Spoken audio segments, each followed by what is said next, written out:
My friends know I love the game Mythic Battles from Monolith Games based in France, and I've been on an epic quest ever since the pandemic to paint and scan into TableTop Simulator the entire series. I've already done the entire Greek pantheon, and now I'm diving into the Norse pantheon. Today I'm sharing with you how I speed painted these 3 monsters within a period of 2 weeks so I could get them done in time for my local game convention. Enjoy. This is Cybermark Studio. Because all the good cyber names were taken. Okay, friends, strap in and hang on tight because we have to get through this Ragnarok set in this lifetime. As always, start with a strong zenithal highlight and attack with speed paints. Do not use speed paints on your regular wet palette. You'll just make a mess of things. Trust me on that one. I've got the silicone thing. Get something similar or something disposable. It does not matter. The silicone thing is great because it's easy to clean. No glue and no paint can stick to it at all. Start from the middle and work your way out. For Hyrrokkin here, that means her corset. And I thought a nice fire giant orange would work great here.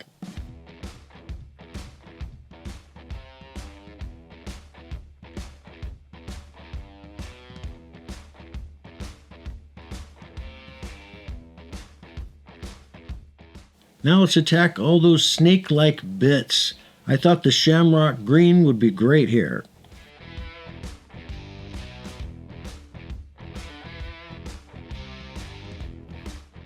Notice I patched over my previous goofs with white. Good enough to keep us going for now. Notice how the speed paints retain the information of the zenithal highlighting below. This is critical if you want to break past tabletop level quality. The coverage of speed paint varies greatly. I like this Tyrian navy color, but it is way too intense and I would lose all my zenithal information underneath. Therefore, I must thin it well with speed paint medium.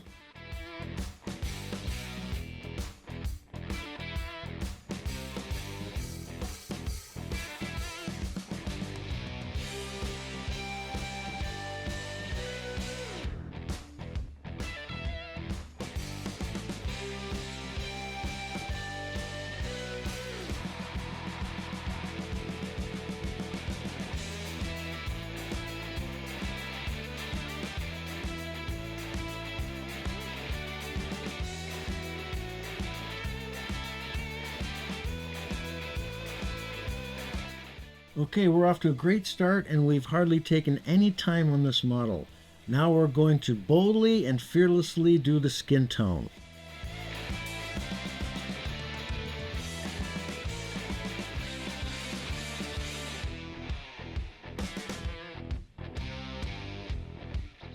Now, they call them flexible triads for the Army Paints fanatics because you can essentially mix and match however you want to go. And I thought her skin would be a bit of a bluish tone because she's a Jotun from Jotunheim, which I thought would be a cold place. However, I ended up changing it because that's fine. We're using thin coats. And it turns out, according to the legend and lore, she was essentially burned and has been exposed to some sort of fire, apparently. So we ended up giving her a much more reddish skin tone later. We did that by applying filters. And that's pretty fun. We'll cover that soon. I always use a wet palette when doing skin tones. You need to get a nice smooth gradient. Now, if your wet palette is causing the paint to bead up so you don't get a nice smooth swatch like I'm getting here, then switch to a different palette paper. You need to get a nice smooth swatch with no excessive beading up of the paint. Properly loaded brush, thin coats. We're just doing a base coat here.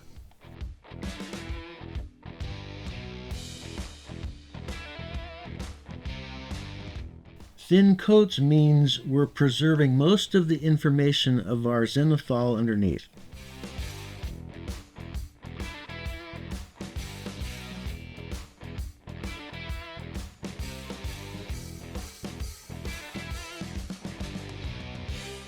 Now let's do those 3 skulls decorating her belt line.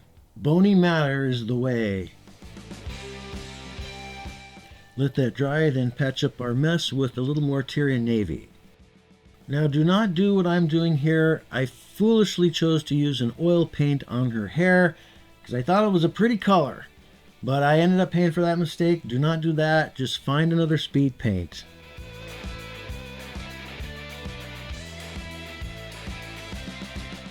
I thought I would use Fire Drake speed paint on her saddle, but I wish it had more saturation and less intense coverage.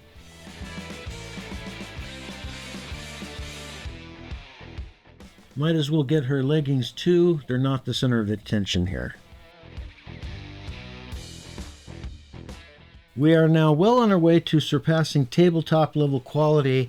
And note that I've been bothering you for over 5 minutes now, and I just want to bother you a little bit more to remind you to like and subscribe. It helps the channel. And we're going to get through this pretty fast after this because we're doing 2 more monsters, and it's really essentially the same process. And I want to get through the Ragnarok series in this lifetime. And when I'm done with it, it's going to be something really special because I'll have the entire Greek pantheon all lined up and the entire Norse pantheon lined up from the Monolith Games Mythic Battles series. And that'll be something special. There's really nothing else like it in our space. And don't forget to like and subscribe and hit that bell icon so you don't miss all the sharing of all the models for the entire Ragnarok set. By the time we wrap it up, it's going to be something really special. So thanks for joining us on this incredible journey. We're learning as we go, and we have more coaching from professional painters to be shared with you coming up soon. Now, let's continue on here with Hyrrokkin. It is a great tip and strategy for us intermediate painters to lay down base coats with speed paints and then come over with some dry brushing to bring up some pop and some highlight, and feel free to add some different colors for some visual interest. From here on out, it's just a matter of hitting details and building up the skin tone to the level you're comfortable with. Now, if you just want tabletop, that's just a flat coat and wash, and that's fine. I like to kick it up a notch. I am using thin coats. I'm using that palette swatch that I showed you before.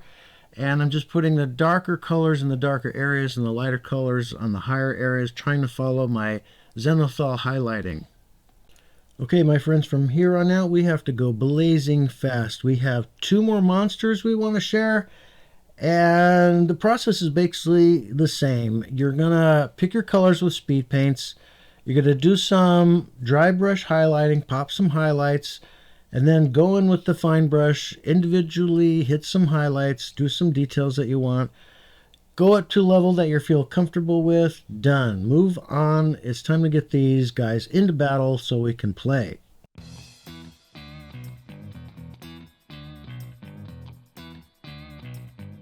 A little wash over bone white claws. Done. Don't spend much time on this one.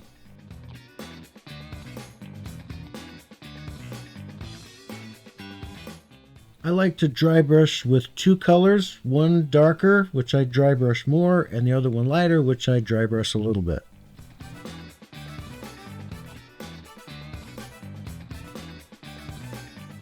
Teeth, everybody paints teeth, just hit them.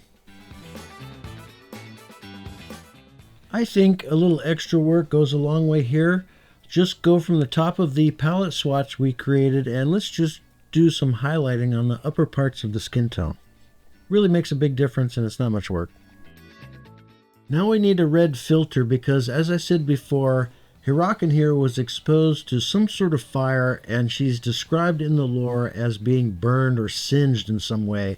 So I'm going to give her a sort of a sunburn with a reddish filter that I used. It's just a thinned out ink. She's wearing rings on her arms. They could be gold. Here's a good chance to practice NMM gold. And I think I just about pulled it off. There is no simpler target to practice on. It is simply a curved cylinder. There's only one high light point reflection you need to worry about. That's it for Hyrrokkin, except for her eyes and some other small jewelry. Now we have to tear through the next 2 monsters, and I mean blaze. We are now going to paint Hraesvelgr from Norse mythology. He's just a bird. We're going to paint this guy so fast it will make your head spin. Speed paints are excellent on feathers. I put all my speed paints into a little silicone thingy. I've got the colors lined up. I'm going to start from the beak and work my way back, and we're going to go as fast as we possibly can.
Great, we actually have time to paint Mimir.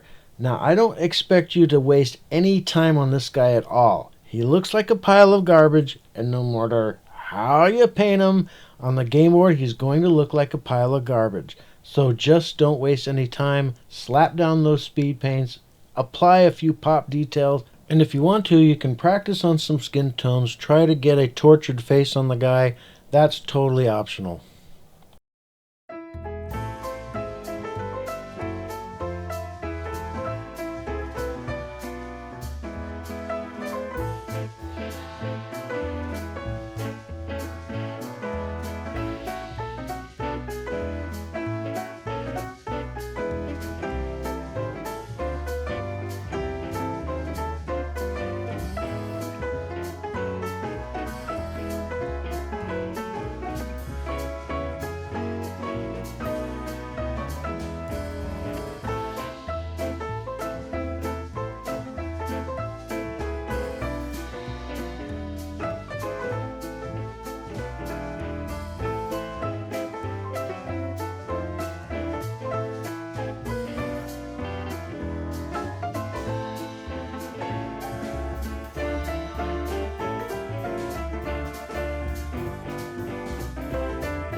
So to finish them off, we just add a few weird veins, and speed paints are great for this. So there you have it. Over the course of about 2 weeks, I painted 3 Ragnarok monsters in time for my local game convention, DundraCon, and we had fun there. I took a lot of pictures. Link in the description. Thanks for letting me share my projects with you, and we will complete the Ragnarok series in this lifetime. Stay tuned for the next one. Don't forget to like and subscribe, and we're going to have something really special when all this is done. And if you're still here, thanks so much, my friend. You are hardcore. A little bonus content for you. We're going to take a quick look at the module for TableTop Simulator for Mythic Battles.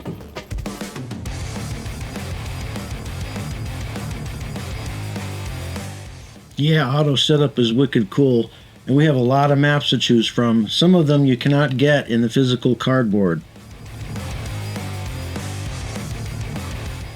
So here they are, the 3 models I painted in the video, scanned and available for you to play for free in the TableTop Simulator module.